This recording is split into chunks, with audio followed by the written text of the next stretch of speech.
Grimm is suing the school board in Gloucester County for the right to use the boys' bathroom. He said today's decision will not stop his fight. I've come this far. I'll stay fighting 10 more years if I have to. And more broadly, it's not necessarily only about bathrooms. It's about the right for transgender people to exist in public spaces. If you don't have a bathroom, it's very hard to get along in society and in public.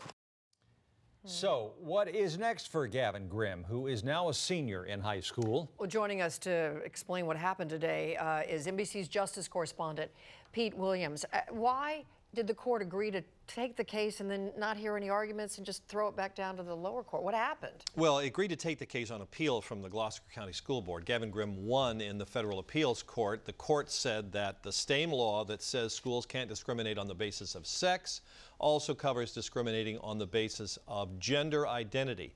And when the appeals court ruled, it based its decision in part on a letter from the Department of Education that was written during the Obama administration that said sex discrimination and transgender or gender identity discrimination are the same thing. The school board appealed that ruling. The Supreme Court was going to hear this case in March.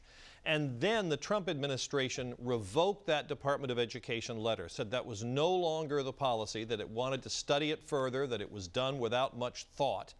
And so the Supreme Court asked the lawyers for both sides, well, what do we do now? Both sides said you should go ahead and hear the case, but today the Supreme Court said it's not going to hear the case. But what's a bigger setback is the court also wiped off the books that appeals court decision from the Fourth Circuit in Gavin Grimm's favor. So now this case really is back to square one, with the appeals court either going to decide the case now or send it back to the lower court.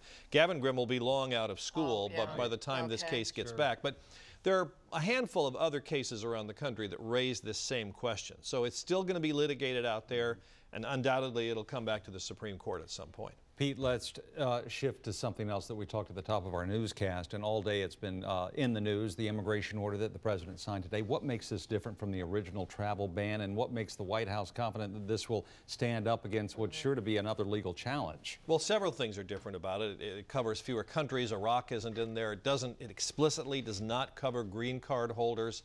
There are new deadlines for when you had to have a visa in order to be able to enter the country. And the White House hopes that by narrowing the application of it, it'll survive legal challenges. The big legal challenge was brought by the Attorney General of Washington, Bob Ferguson.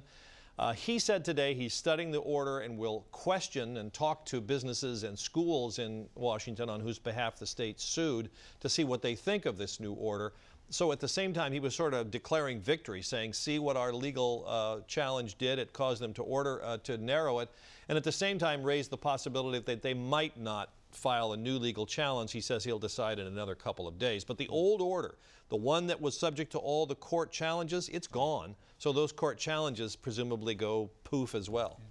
Kip, and it's been a busy weekend and a busy Monday.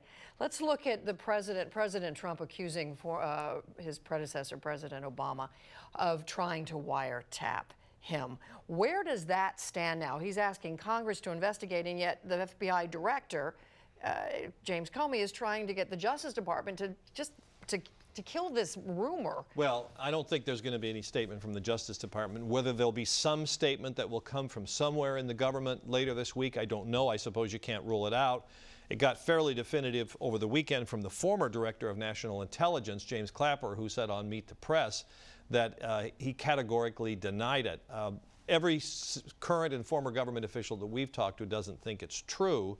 But as to whether there'll be a public statement or not, I don't know of one that's coming. Perhaps there will be one, but I don't see one coming in the next day or so. All right, stay tuned. Pete, we'll look forward to your reporting tonight on NBC Nightly News at 7 o'clock. Thanks so much for stopping by. Of course. NBC4 responds to a woman who was frustrated by a refrigerator that would not make ice.